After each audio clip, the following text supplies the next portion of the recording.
भाई देखो एक्सपाथ की तो वही टेक्निक है, और लास्ट क्लास में जो हम लोग एक चीज देखे थे वो क्या देखे थे, एक कंसेप्ट ये समझे थे, ये जरूरी था समझना क्या, कि जब भी देखो ड्राइवर डॉट फाइंड एलिमेंट करते हो तो तुम क्या पाते हो, वेब एलिमेंट। जब ड्राइवर डॉट फाइंड एलिमेंट करते हो तो तुम लोग पाते क्या हो, वेब एलिमेंट, और उस वेब एलिमेंट को तुम यूज कर सकते हो, है ना। ऐसा भी तो कर सकते हैं, जैसे मान लो एक एप्लीकेशन है, उसका एक पेज खुला है, जैसे मान लो यही पेज खुला है, इसी में तो बहुत बहुत बटन सटन सब है कि नहीं है। मान लो इसके 10 आइटम के लिए हम वेब एलिमेंट बनाए, तो हम 10 लाइन लिखेंगे ना, ड्राइवर डॉट फाइंड एलिमेंट 10 बार, तो 10 वेब एलिमेंट बनेंगे कि नहीं बनेंगे। वो जो 10 वेब एलिमेंट है हम उनको यूज कर सकते हैं, लेकिन सिर्फ तभी तक जब तक मेरा पेज चेंज या रिफ्रेश ना हो, क्योंकि जैसे ही मेरा पेज चेंज या रिफ्रेश होगा वैसे ही बने हुए सारे वेब एलिमेंट क्या हो जाएंगे, बेकार हो जाएंगे। तो अगर एक बार पेज चेंज या रिफ्रेश हो गया और आपको पुराने वाले वेब एलिमेंट पे फिर से काम करना है, तो आपको ड्राइवर डॉट फाइंड एलिमेंट दोबारा करने की जरूरत पड़ेगी। यही तो समझा रहे थे ना। और भाई देखो वेब एलिमेंट का ऑब्जेक्ट कैसे मिलता है तुमको, दो तरीके से। एक तो ड्राइवर डॉट फाइंड एलिमेंट करते हो तब भी वेब एलिमेंट का ऑब्जेक्ट पाते हो, और एक ड्राइवर डॉट फाइंड एलिमेंट्स करते हो तब भी तो वेब एलिमेंट के ऑब्जेक्ट पाते हो। ढेर सारे वेब एलिमेंट रहते हैं, इसलिए एक लिस्ट में रहते हैं, लेकिन रहते तो होते तो वो भी क्या है, वेब एलिमेंट के ऑब्जेक्ट है। वो ऑब्जेक्ट भी तभी तक वर्क करेंगे जब तक तुम्हारा पेज चेंज या रिफ्रेश नहीं होगा। जैसे ही पेज चेंज या रिफ्रेश होगा सारे वेब एलिमेंट क्या हो जाएंगे, बेकार हो जाएंगे, वो किसी काम के नहीं रहेंगे। यही वजह थी कि याद करो जो ड्राइवर डॉट फाइंड एलिमेंट्स वाला सिनेरियो लास्ट क्लास में हम जो कोड लिखे थे, तो ड्राइवर डॉट फाइंड एलिमेंट्स पहले ऊपर किए थे, फिर लूप लगाए, लेकिन लूप के अंदर भी वही लाइन कॉपी करके पेस्ट कर दी, सिर्फ इसीलिए कि उस वेरिएबल में ड्राइवर डॉट फाइंड एलिमेंट्स करके फिर से फ्रेश ढूंढे, क्योंकि पेज क्लिक करके क्या हो जाएगा, रिफ्रेश या चेंज हो जाएगा, और फिर वो काम नहीं करेगा। क्लियर है ये। और यही एक कंसेप्ट पे हम लोग लास्ट क्लास में डिस्कस कर रहे थे। तो और कोई कंफ्यूजन उसको लेके, और उसमें कुछ ज्यादा थोड़ी था भाई। देखो जो पहले थे वही लूप लगाना, वही कोड है, बस एक एक्स्ट्रा चीज आप जान गए, अगर आप लूप के अंदर कुछ ऐसा क्लिक कर रहे हो जिसकी वजह से पेज चेंज या रिफ्रेश हो रहा है, तो आपको ड्राइवर डॉट फाइंड एलिमेंट्स वाली लाइन को कॉपी करके लूप की पहली लाइन पे रख देना, जिससे जब चेंज क्लिक होगा, रिफ्रेश या चेंज होगा, वो खराब होंगे, दोबारा ड्राइवर डॉट फाइंड एलिमेंट्स होगा तो नया फ्रेश रेफरेंस फिर लेके आ जाएगा, फिर अब सही हो जाएगा, है ना। इतनी बातें थी। और एक्सपाथ जो हमने दिए हैं पहले ट्राई करिए, बीच बीच में ऐसा रहेगा हम एक्सपाथ फिर बताते रहेंगे। वैसे आप लोग जान गए हो क्या एक्सपाथ, थोड़ा प्रैक्टिस करो, प्लीज करो प्रैक्टिस उसकी, वो बहुत जरूरी चीज है। और जैसे आपका एक्सपाथ है वैसे ही एक और भी है, वो हम थोड़ा आगे देखेंगे। CSS सिलेक्टर, ये भी अच्छे काम करते हैं, थोड़ा आज बता ही देते हैं। इसका भी यूज करके देखो, जैसे बाई डॉट एक्सपाथ नहीं लिख रहे हो जगह जगह, कहाँ लिखते हो, जैसे बाई डॉट एक्सपाथ लिखे हो ना, तब लिखोगे बाई डॉट CSS सिलेक्टर, ऐसे।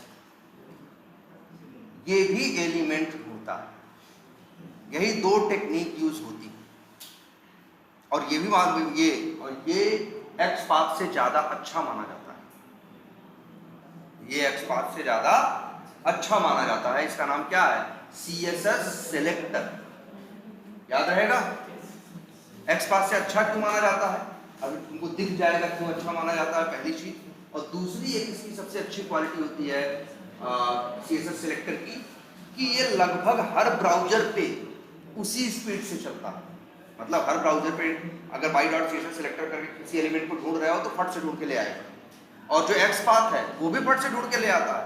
लेकिन एक्सपाथ कुछ ब्राउजर पे कई बार क्या हो जाता है, स्लो हो जाता है। जैसे इंटरनेट एक्सप्लोरर जो ब्राउजर नहीं है, एज ब्राउजर नहीं है, उसके ऊपर एक्सपाथ थोड़ा स्लो काम करता है, जबकि CSS सिलेक्टर हर जगह क्या करता है, सेम स्पीड से फास्ट काम करता है। चलो एक काम करते हैं, एक एक्सेल ही बना देते हैं।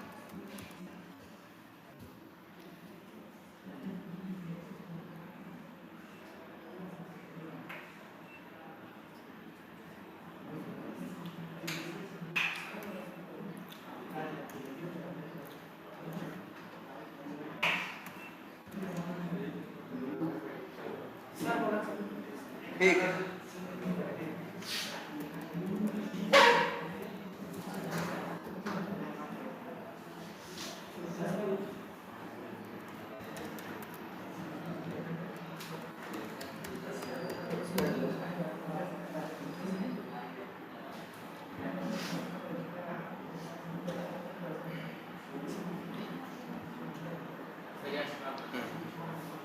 हाँ एक्सपाथ ना बता रहे हैं जैसे, चलो अच्छा ये एक एलिमेंट ये दिख रहा है, ये एक एलिमेंट है, ये जो आइकन बना हुआ है आदमी जैसा है ना, ये दिख रहा है। अगर इसका एक्सपाथ निकालना हो तो क्या करोगे? राइट क्लिक करोगे, इंस्पेक्ट करोगे। चलो इसका भी बता सकते हैं, चलो किसी का भी बताते हैं, इसी का ही बताते हैं, ठीक है। तो इसका एक्सपाथ एक बड़ा करें थोड़ा, अब दिख रहा है ना, इसका एक्सपाथ लिखो इस एलिमेंट का। तो एक काम करते हैं, राइट क्लिक करते हैं, कॉपी एलिमेंट करके यहीं पे क्या कर देते हैं, पेस्ट, जिससे आपके पास रेफरेंस के लिए रहे।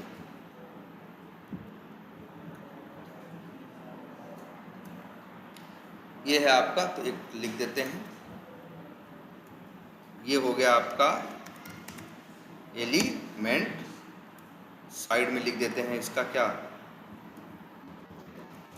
एक्सपाथ, और साइड में लिख देते हैं क्या, CSS सेलेक्टर। एक्सपाथ कैसे लिखोगे, डबल स्लैश लिखोगे, फिर टैग का क्या लिखोगे, नाम लिखोगे, फिर मान लो @ लिखोगे, और अगर SRC एट्रीब्यूट यूज़ करने वाले हो तो क्या लिखोगे, SRC, और फिर SRC की जो वैल्यू होगी वही कॉपी करके क्या कर दोगे, पेस्ट कर दोगे। हेलो हेलो, हाँ हाँ हाँ, ठीक है, ठीक ठीक है।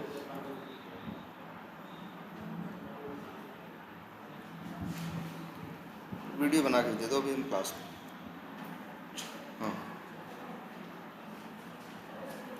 हाँ चलो, ठीक है ठीक है ठीक है ठीक है। ये हो गया, एक्सपाथ हो गया। ये ऐसे एक्सपाथ लिखते हैं, ये तो पता ही है। अब देखो सेम यही चीज हम CSS सेलेक्टर में लिख के दिखाएं। पहला रूल, CSS सेलेक्टर में डबल स्लैश नहीं लगता।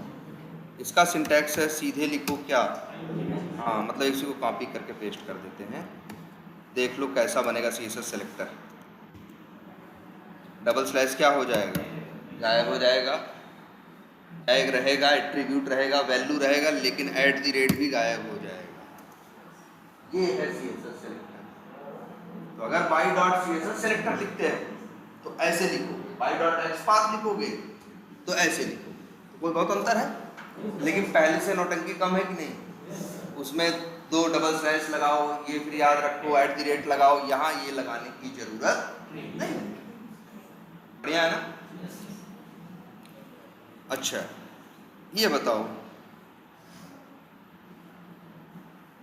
मान लो ये एक एलिमेंट है, ये TD दिख रहा है, इसके पास क्लास है, इसका एक्सपाथ लिखो, क्या लिखो,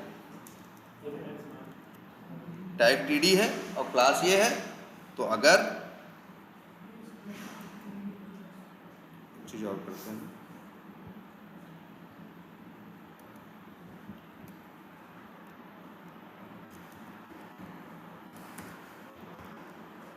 तो ये तो हो गया, मान लो ये क्या हो गया, ये जो पहला वाला है ये क्या है,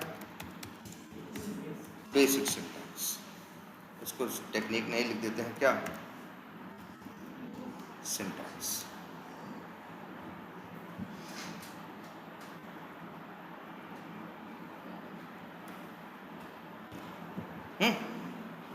अब दूसरा आते हैं, जब तुम्हारे पास क्या क्या यूज करना है तुम्हें, क्लास। एलिमेंट कौन सा है, कॉपी करेंगे ना, ठीक है चलो कॉपी कर देते हैं। कॉपी एलिमेंट करो,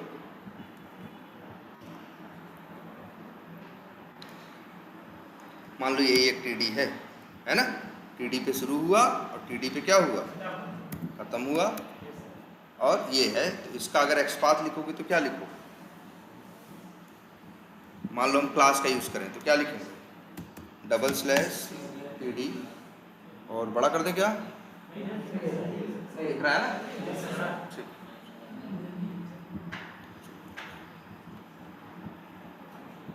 चलो अच्छा, @ class equals to single quotes के अंदर, ये भी ट्राई मारो, अब सब लोग CSS सेलेक्टर भी यूज करो ना यार, ऐसे बन जाएगा। अब यही हम देखो उसमें लिख के दिखा रहे हैं CSS सेलेक्टर में। CSS सेलेक्टर में ये काम करने के दो तरीके हो सकते हैं। एक तो वही बेसिक सिंटैक्स, वो कैसा होगा कि बस / क्या करेंगे, हटा देंगे और @ हटा देंगे, ये भी काम करेगा। लेकिन इसमें एक तरीका और भी है, देखो वो लिखने जा रहे हैं, लिखते हैं क्या, हाँ Ctrl+C, क्या लिखा हमने, TD। अब आगे स्क्वायर ब्रैकेट लगा के वैसे लगा रहे थे ना, देखो हम क्या लिखने जा रहे हैं, ये क्लास की वैल्यू क्या है, ये है, लो हो गया, बस नहीं लिखना, डॉट लगा दोगे तो CSS सेलेक्टर समझ जाता है कि आप क्लास की बात कर रहे हैं। TD.genHeader स्मॉल, ये XPath भी काम करेगा, है क्लास एट्रीब्यूट के साथ। तो अगर तुम्हारे पास XPath में क्लास हो, चाहे XPath में क्लास यूज करना, तो वही तरीका था ना कि @ क्लास करके लिखो।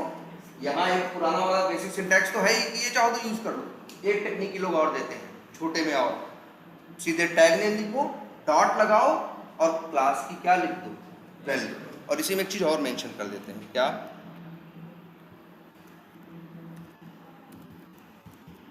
रिमार्क्स, कोई स्पेशल बात हो तो, ठीक है। यहाँ लिख देते हैं पहली चीज क्या, dot means class in CSS selector, पहली बात।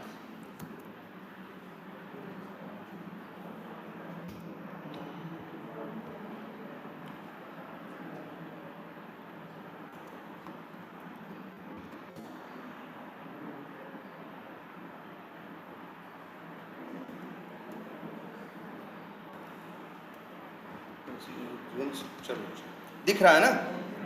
अब दूसरी बात लिखते हैं, ये जरूरी है जानना, this dot technique will work when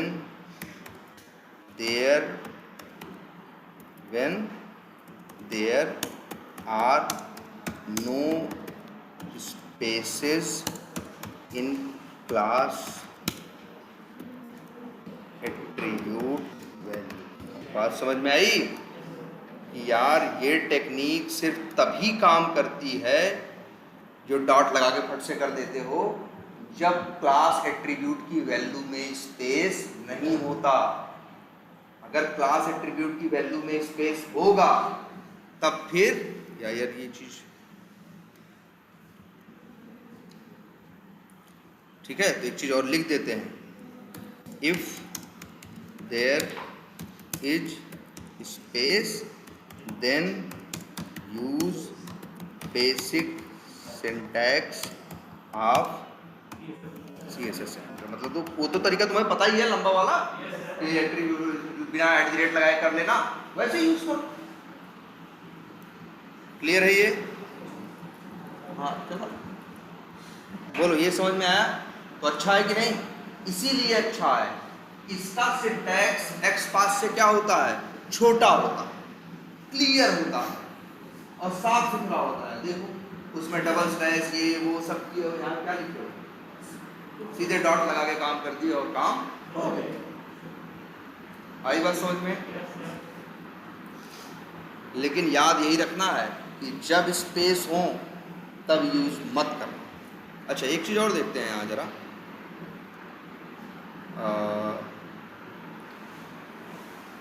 कोई एलिमेंट और बताते हैं। ये राइट क्लिक करो, इंस्पेक्ट करो, ये नहीं। अब जैसे इसमें सही है, चलेगा, इसमें भी स्पेस नहीं है। कोई ऐसा भी मिलेगा जिसके क्लास में स्पेस होगा, वहाँ मत डॉट लगा के करना, ठीक।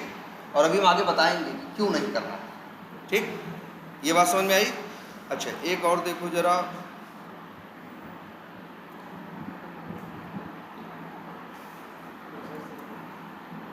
क्या हुआ, किसी के पास आईडी है, इस आईडी एट्रीब्यूट वाला कोई, चलो प्लस पर अंदर जाते हैं।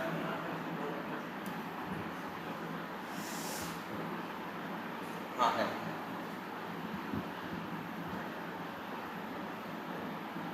जैसे तुम यही देखो, सब छोड़ो, ये जो ड्रॉप डाउन है ना, ये ड्रॉप डाउन है, इसे राइट क्लिक करो और इंस्पेक्ट करो। इसके पास आईडी, तो इसके साथ देखो कैसे काम करेगा।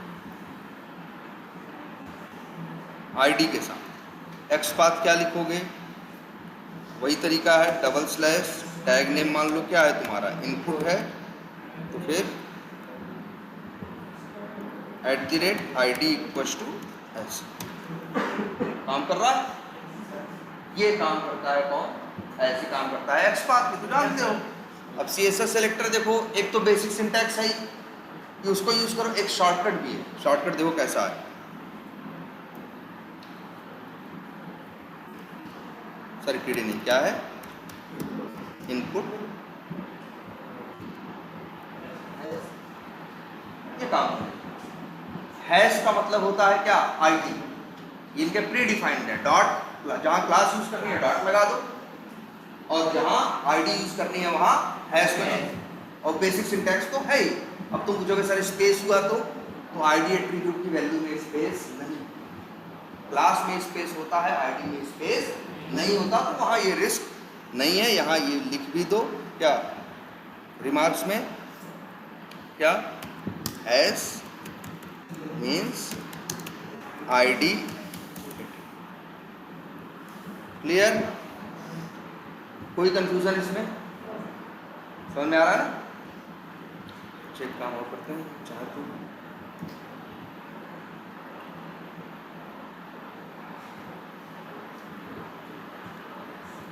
दिख रहा होगा प्रॉपर, ठीक है।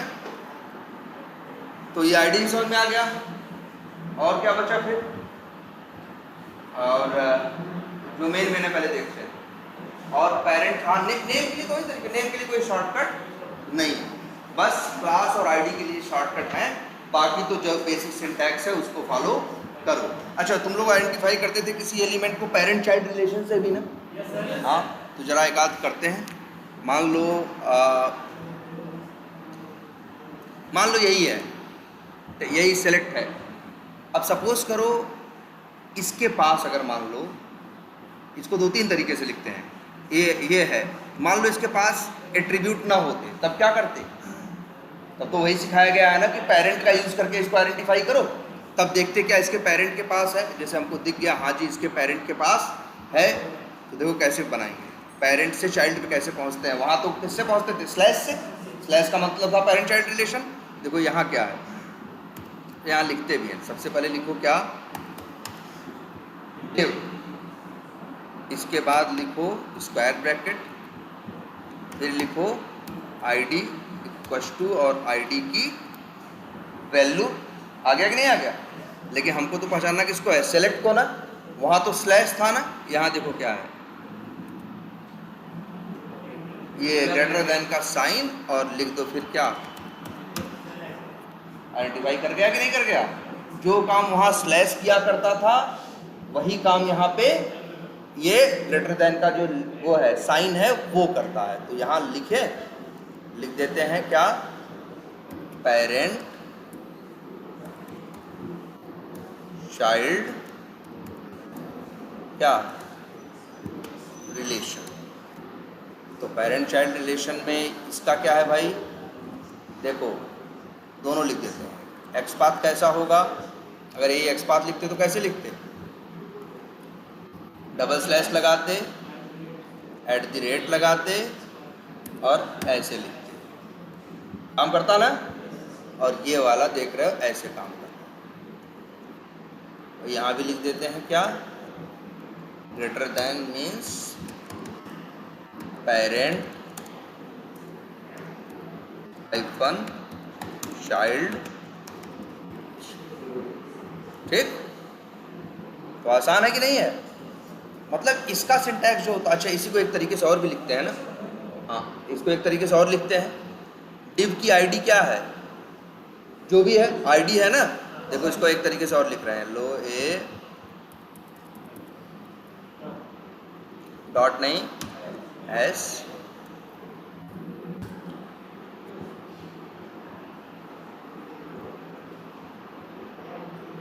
डिव एस, इससे आईडी मिल गया और ग्रेटर देन से उसका पेरेंट बन गया, तो इसको ऐसे लिखा जा सकता है।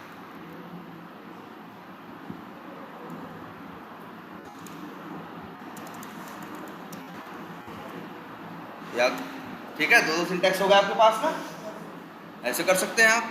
अच्छा कभी कभी हम लोग आइडेंटिफाई करने के लिए किसका यूज़ करते थे, जैसे मान लो हम इसी पे हैं, हमको इसको आइडेंटिफाई करना है,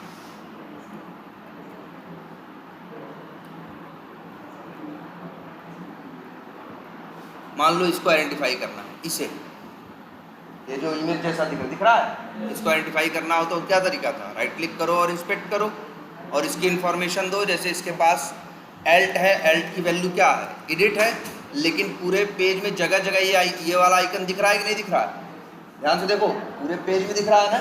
अगर अभी हम इस एल्ट का यूज़ करेंगे तो 1/1 नहीं आएगा ना, कितना आएगा 1/14-15 जितने सेक्शन होंगे उतना आएगा। अब लेकिन हम इसी को यूज़ कर रहे हैं कैसे, पहले एक्सपाथ लिख देते हैं एक बार। एक्सपाथ भाई इसके पास इंफॉर्मेशन नहीं रहती क्लियर तो कहाँ जाते हैं, पेरेंट पे।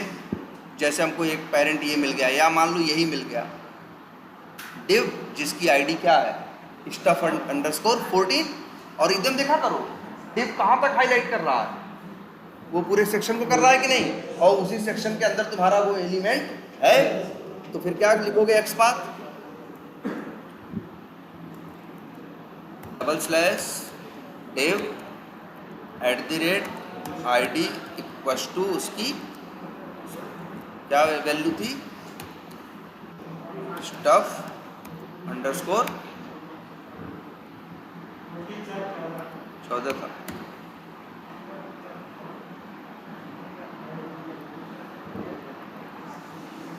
नहीं 14 नहीं था, 14 ही था। कौन वाला था मेरा, ये रिसेंट फैक्ट्स वाला था, स्टफ अंडरस्कोर 14। हाँ माई रिसेंट फैक्ट, और फिर क्या लिखे, / इसका टैग क्या था img, और एल्ट यूज़ करने वाले थे तो / क्या लिखते, img @alt। आ गया ना, ये वाला कौन सा रिलेशन है, ये पेरेंट चाइल्ड नहीं है, पेरेंट डिसेंडेंट है ना, तो इसको ये हो गया, यहाँ डाल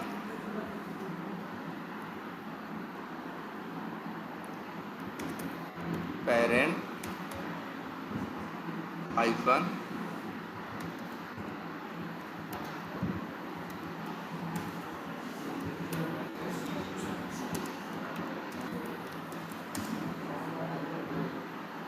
दिख रहा है ना भाई सबको,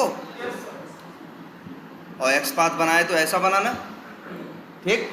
अब इसी को बनाए वो सीसर सेलेक्टर, देखो कैसा बनेगा, / की ज़रूरत नहीं है, @ की ज़रूरत नहीं है, @ की ज़रूरत नहीं है, और यहाँ पे / लगाए थे रिलेशन के लिए ना, यहाँ क्या होता है मालूम है,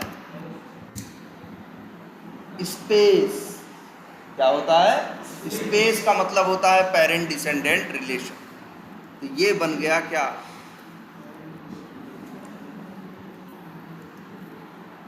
ये देखो, तो वही काम जो वहाँ / करता था वही काम यहाँ कौन करता है, स्पेस करता है। तो इसीलिए लिख देते हैं क्या, स्पेस मीन्स क्या, पेरेंट डिसेंडेंट क्या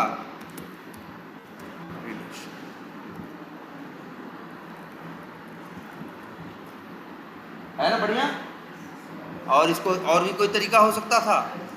हाँ, क्या करते हैं हम, आईडी की जगह क्या लगा देते, हैश लगा देते।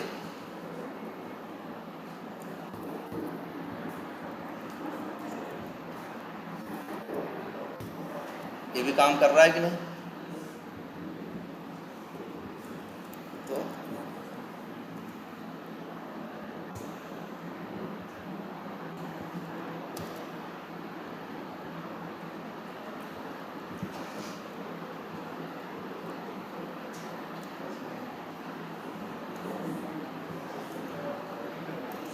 बोलो, समझ में आया? तो कम से कम इतना तो बेसिक अभी यूज़ कर लोगे इस सेलेक्टर का, तो खुद से ट्राई किया करो। जहाँ जहाँ वहाँ स्लैश लगा रहे थे, यहाँ ग्रेटर देन हो गया, जहाँ डबल स्लैश था वहाँ स्पेस हो गया। और एक बात बताया तुमको ना, अच्छा ये देखो, क्लास में ये क्यों नहीं काम करता था? एक सवाल ये उठता है कि क्लास में आखिर काम, इस क्लास में अगर स्पेस हो तो काम नहीं करता ना, क्यों नहीं करता ये भी देख लो। जैसे मान लो यही क्लास है, इसके अंदर स्पेस होता, इसके अंदर अगर स्पेस होता तो क्या होता?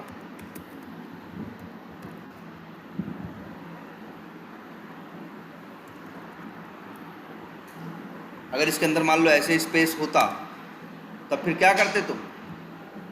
मान लो इसका टैग मान लो टीडी होता तो क्या लिखते? टीडी। अच्छा मान लो क्लास की वैल्यू है डॉट और या यही कॉपी पेस्ट कर देते तो ये कंफ्यूज हो जाता। कैसे कंफ्यूज होता ये देखो, क्यों कंफ्यूज होता ये देखो। पहले वो स्पेस को समझ जाता पेरेंट डिसेंडेंट, वो समझता कि टीडी है, उसकी डॉट मतलब क्लास होम पेज है और उसका डिसेंडेंट है, और जिसका टैग क्या है मैट्रिक्स एसटीआर, मतलब उल्टा ही समझ लिया ना पूरा। इसीलिए वो मना करता है कि जब स्पेस हो क्लास में तो हमें फिर डॉट वाला तरीका यूज मत करना, क्योंकि स्पेस का मतलब वो अलग निकाल लेगा। तुम्हें लगता है वो स्पेस है, वो कहेगा मेरे लिए तो क्या है ये, पेरेंट डिसेंडेंट रिलेशन। बढ़िया है ना ये? चलो ये भी क्लियर हो गया। अब देखो समझने में बहुत टाइम नहीं लग रहा होगा, कंसेप्ट तो अब पता ही है, बस तुम यही सिंटैक्स ही तो सीख रहे हो। अच्छा और एक चीज, हाँ, कंटेन्स यूज किया करते थे ना, चलें यूज करें, किसके लिए करें हैं? मान लो, चलो इसी की बात करें। क्या हुआ? चलो इतना बहुत है, बहुत है।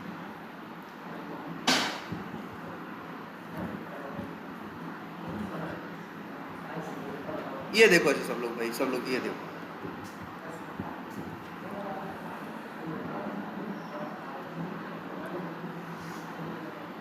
चलो क्या कह रहे हो?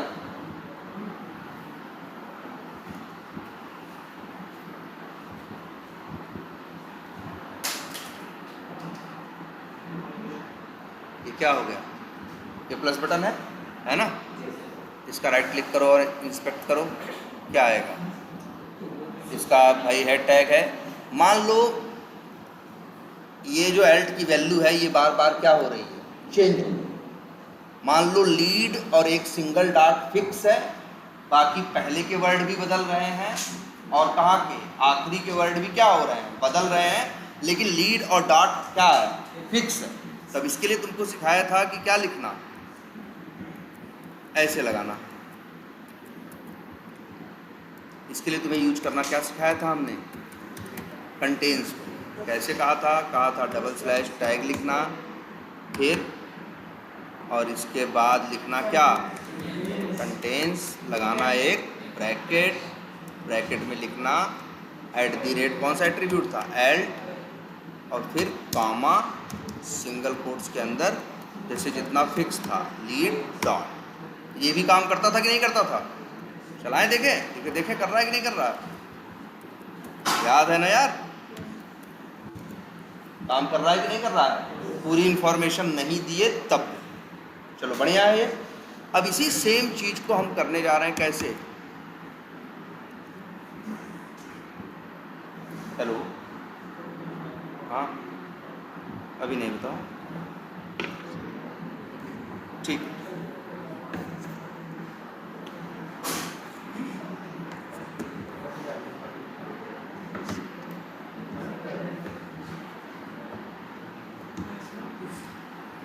चलो ठीक, ये बात समझ में आ रही कि नहीं? अब इसी को देखो हम उससे करने जा रहे हैं, किससे? CSS सेलेक्टर से, और बताना कौन सा तुम्हें सही लग रहा है, मतलब कौन सा यूज करने में अच्छा लगेगा। क्या लिखा? IMG स्क्वायर ब्रैकेट, कंटेंस मंटेंस कुछ नहीं लिखना। क्या एट्रीब्यूट है? एल, ठीक, स्टार इक्वल्स टू, काम कर रहा है ना, कितना बढ़िया है यार। वहाँ कंटेंस लगाओ, ब्रैकेट लगाओ, अंदर कॉमा दो, दुनिया भर का ड्रामा करो। यहाँ देखो है कितना आसान है।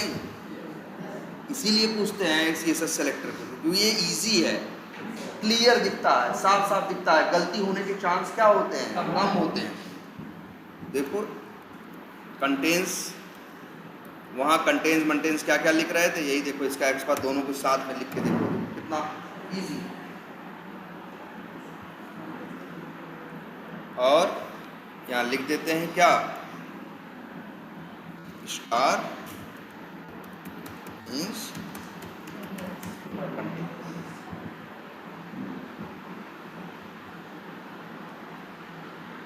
सब लोग जो तुम नहीं लिखते बाय, बार बार driver dot find element by dot XPath, तो यूज करो ना ये बाय डॉट CSS सेलेक्टर, और इसमें इस स्टाइल में लिखो। अच्छा, कभी कभी हमने तुमको और भी बताया था, जैसे ये मान लो यहाँ पे क्रिएट स्पेस, ये मान लो ऐसा होता, क्रिएट स्पेस फिक्स है और आगे की वर्ड क्या हो रहे हैं? चेंज हो रहे हैं। तब तुमको बताया था क्या यूज करना? स्टार्ट्स विथ ना। जैसे ऐसा होता कि जब स्टार्टिंग का वर्ड क्या होगा? फिक्स होगा, और बाद के वर्ड बार बार क्या हो रहे होंगे? चेंज हो रहे होंगे। तो वहाँ कंटेंस भी काम करता है, लेकिन बेस्ट कौन सा होता है? क्योंकि जो कंटेंस वाला है वो किसी ऐसे से भी मैच कर सकता है जिसके बीच में ये वर्ड आ रहा है। इसीलिए आपको सिखाया गया था क्या यूज करना। हाँ, तो उसको जरा करें, कैसे लिखते थे? डबल स्लैश IMG, फिर स्टार्ट्स हाइफन विथ, और फिर एक ब्रैकेट, फिर @L कॉमा, मान लो स्टार्टिंग का वर्ड दे दिए। तो काम कर रहा है कि नहीं कर रहा है? ये तो है आपका एक्सपाथ।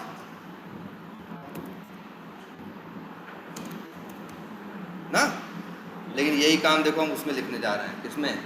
CSS सेलेक्टर में। देखो क्या लिखेंगे, बहुत ज़्यादा कोई ड्रामा नहीं। पहले तो डबल स्लैश उड़ा दो, स्टार्ट्स विथ लिखने की, @ लगाने की कोई ज़रूरत नहीं है, कॉमा की, ब्रैकेट, ये जो दुनिया भर का है कोई ज़रूरत नहीं है। फिर क्या लगाओगे? लगाना बराबर है, और उसके पहले देखो क्या लगा रहे हैं, इसको बोलते हैं कैरेट साइन। क्या बोलते हैं? कैरेट, सी, हाँ कैरेट, कैरेट बोलते हैं। ये क्या है? कैरेट साइन है। ये ये स्टार्ट्स विथ की तरह काम था, कितना बढ़िया है। वहाँ पे क्या था? तो यहाँ पे देखो लिख देते हैं,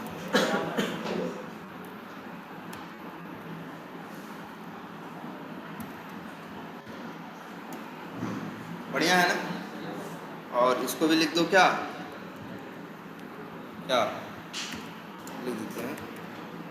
कैरेट मीन्स क्या? अच्छा ठीक, बढ़िया है। अच्छा एक बात और बताओ हमको, स्टार्ट्स विथ है और एक क्या होता है? Ends with. एंड्स विथ का मतलब होता है, जानते हो क्या? इसका मतलब होता है जब अंतिम का वर्ड फिक्स हो और पहले के वर्ड चेंज हो रहे हो। कंटेंस तो वहां भी काम करता है, लेकिन बेस्ट होता है क्या यूज करना? Ends with. लेकिन एक्सपाथ में लिख दे रहे हैं NA, नॉट अप्लीकेबल। क्या लिख रहे हैं? NA मतलब नॉट अप्लीकेबल, मतलब एक्सपाथ में एंड्स विथ काम नहीं करता। अगर तुम्हें पता होता लीड डॉट डॉट डॉट अंतिम में आएगा, पहले का वर्ड क्या हो रहा है? बात चेंज हो रहा है, तो आप सोचो कि एंड्स विथ यूज कर लें किसमें? एक्सपाथ में। शायद अब देखते हैं। अच्छा, डबल स्लैश IMG,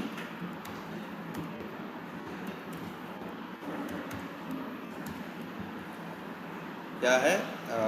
क्या था, @L कामा,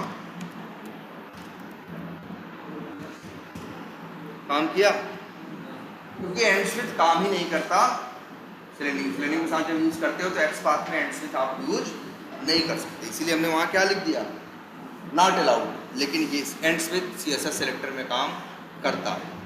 और देखो सिंटैक्स क्या होगा, मत लगाओ ये सब, एंड स्विच कुछ लिखने की ज़रूरत नहीं है भाई, ठीक है। IMG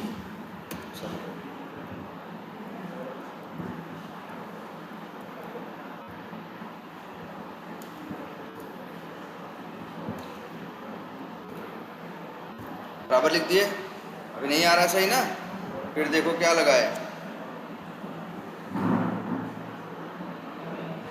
डॉलर का मतलब होता है क्या, एंड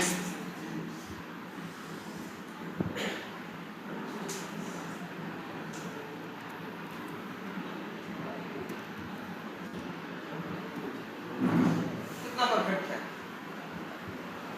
तो कम से कम अब इतने जान गए हो, ये जो बेसिक वाले हैं इसे क्या करो, ट्राई करो। इसीलिए चलो अच्छा किया हम इसमें क्या कर दिए, दोनों को कंपेयर भी कर दिए हैं, और जो रिमार्क्स जो बातें याद करने वाली हैं वो हम डॉलर मीन्स एंड, चलो कुछ चीज़ें आगे बताएंगे, जैसे अच्छा इसमें फॉलोइंग सिबलिंग होता था ना हम लोगों का, फॉलोइंग सिबलिंग इसमें क्या कहते हैं, इसको लिख देते हैं XPath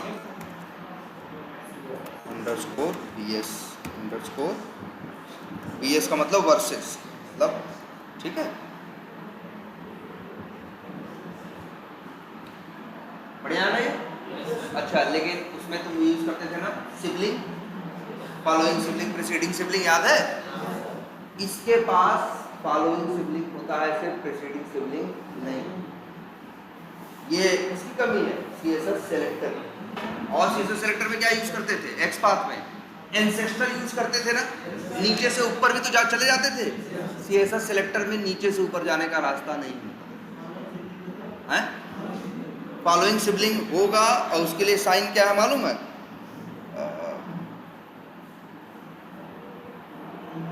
दिखा रहे हैं,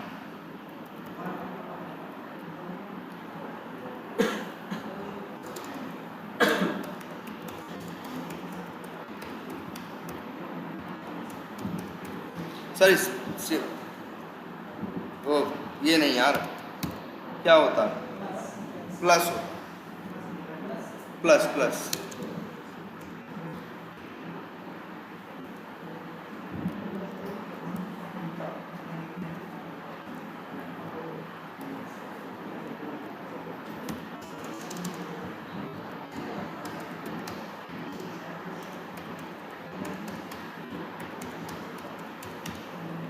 यूज करके देखें क्या फॉलोइंग सिबलिंग वाला, जैसे चलो फॉलोइंग सिबलिंग वाले एग्जांपल तो देखे ही हो तुम लोग, चलो किसी पे आते हैं, मान लो अच्छा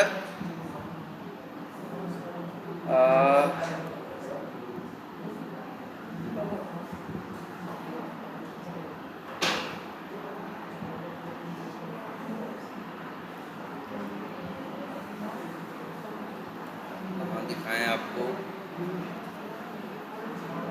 चलो चाहिए एक हो,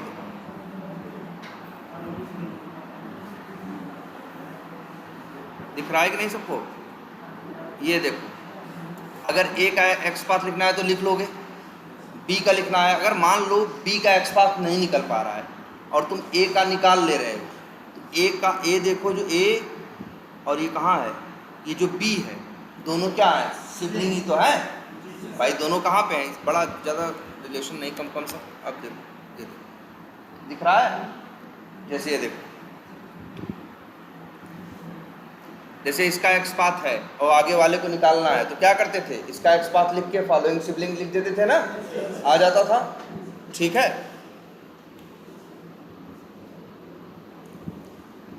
या मान लो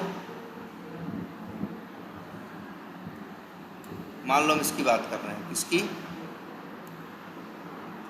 किसकी बात कर रहे हैं? y की। कौन से पैटर्न की बात कर रहे हैं? y। मेरे मान लो मेरे पास y का x पाथ है, लेकिन हमें निकालना किसका है? z का, और z के पास क्लियर इंफॉर्मेशन नहीं है, तो हम लोग क्या करते हैं? y का निकाल के, और y का सिबलिंग कौन है? z है, तो हम लोग ऐसे लिख देते। मान लो क्या लिखते हैं? कंट्रोल F /TD और @ दिख रहा है ना सबको ये, और फिर लिख देते क्या? फॉलोइंग हाइफन सिबलिंग :: आ गया ना 26वां? ये तो हो गया क्या? X path. और इसी को हम निकाल रहे हैं किसमें?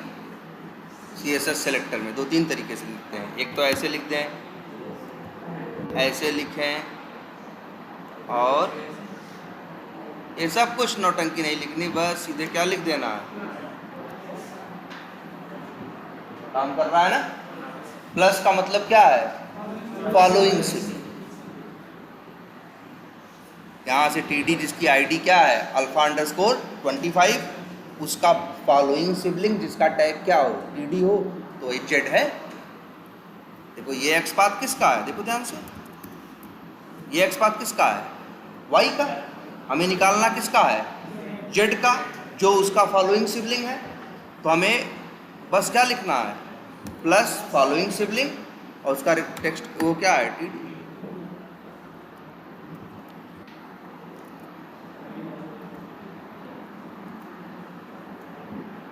अच्छा, यहीं पे एक और देखते हैं।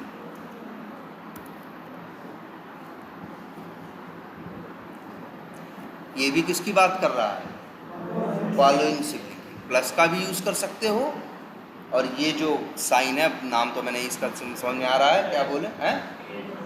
हाँ, टिल्ट। हाँ, तो अगर टिल्ट है तो उस कंडीशन में आप यहाँ लिख देते हैं, ये भी हो सकता है, और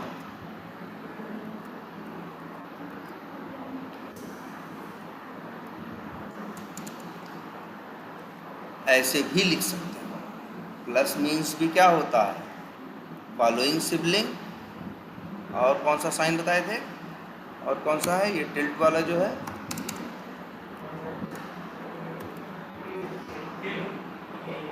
TILT मीन्स क्या?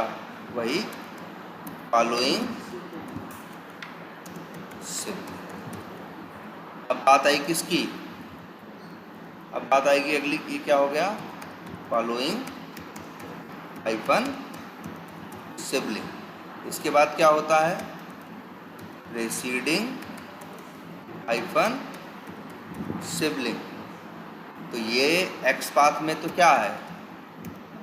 अलाउड है, सिंटैक्स नहीं लिख रहा है पूरा, बट CSS सेलेक्टर में नॉट अलाउड, मतलब रास्ता ही नहीं है। तो अगर कभी तुम्हें काम करना है किसी एलिमेंट में, और प्रीसीडिंग सिबलिंग चाहिए, तो तुम चाह के भी CSS सेलेक्टर यूज नहीं कर पाओगे। तब तो हाँ, तुम्हारी वहाँ मजबूरी होगी कि तुम क्या यूज करोगे? X। ऐसे ही सेम और कौन से हैं? एक है हाँ पेरेंट, और एक है क्या? एंसेस्टर। तो भाई इन दोनों के लिए भी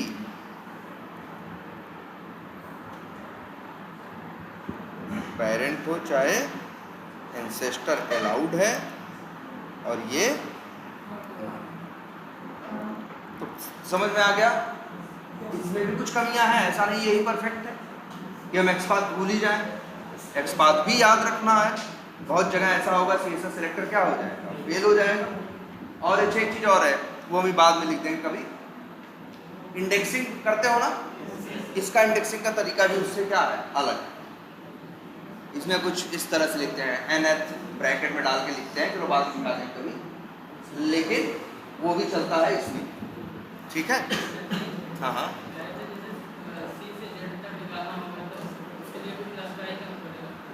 अच्छा नहीं, जैसे मान लो हम यहाँ लिखे होते α_1, तो फॉलोइंग सिबलिंग में कितने आ रहे हैं? 25 ना? ए के तो 25 सिबलिंग है, बी सी डी सब उसके क्या है, सिबलिंग है। देखो क्या आ रहा है, 1/25। हम y किए थे तो y का फॉलोइंग सिबलिंग कौन था, ए की था, z था। अब ए का x पाथ लिखेंगे तो उसके फॉलोइंग सिबलिंग कौन है, B C D E F G H सब HTML में उसके क्या है, फॉलोइंग सिबलिंग। लेकिन देखो एक अंतर है इसमें, चलो ये प्लस में और इसमें टिल्ट में, जो प्लस है सिर्फ नेक्स्ट फॉलोइंग सिबलिंग की बात करेगा और जो टिल्ट वाला साइन है वो ऑल फॉलोइंग सिबलिंग की बात करेगा। ये बात मेंशन कर देते हैं, क्या रिमार्क्स में यहाँ लिख दें, लिख देते हैं, और क्या लिख देते हैं, प्लस विल वर्क फॉर क्या नेक्स्ट, हाँ लिख देते हैं ओनली नेक्स्ट फॉलोइंग सिबलिंग। इसीलिए देखो वो एक लेके आया, बट ये जो टिल्ट है will match with all following. Clear रहेगा, ठीक है। एक अंतर भी समझ में आ गया कि प्लस और टिल्ट में अंतर क्या है। अच्छा ए प्लस वाला भी, कभी जैसे तुमको नेक्स्ट वाला ही सिबलिंग चाहिए हो, एक्स पाथ में टेक्निक नहीं थी, एक्स पाथ में करते तो सारा देता, तब फिर स्क्वायर ब्रैकेट में 1 लिखते तो किस पे जाता, पहले पे 2 लिखते तो दूसरे पे। यहाँ ये सब करने की जरूरत नहीं है, पहले पे जाना है तो प्लस लिख दो, और अगर सब चाहिए तो टिल्ट वाला साइन यूज करोगे तो जितने फॉलोइंग सिबलिंग हैं सबके सब। तब फिर तो हाँ यहाँ पे भी इंडेक्सिंग चलती है, क्या, हाँ हाँ टी डी प्लस, हाँ हाँ, नहीं नहीं नहीं वो नहीं, इंडेक्सिंग ऐसे नहीं होती इसमें। हाँ हाँ हाँ ऐसे कर सकते हो, जैसे ऐसे कर सकते हो, plus T D plus T D plus T D करते जाओगे तो क्या होगा, ऐसे, मतलब इनका ये कहने का मतलब देखो ये plus T D plus T D.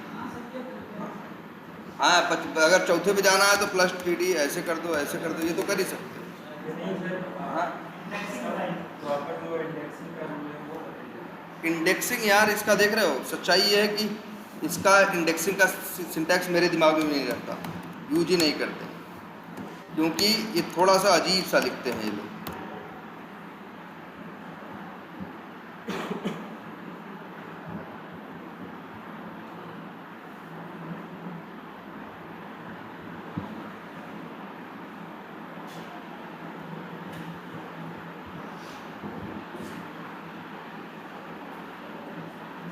वो nth करके, चलो ये लिखना पड़ता है nth चाइल्ड, चाइल्ड के लिए जैसे कौन सा चाइल्ड चाहिए, पहला दूसरा तीसरा, तो nth करके लिखते हैं। चलो ये हम फिर एक बार देख के प्रॉपर बता देंगे, ठीक है। क्या करें,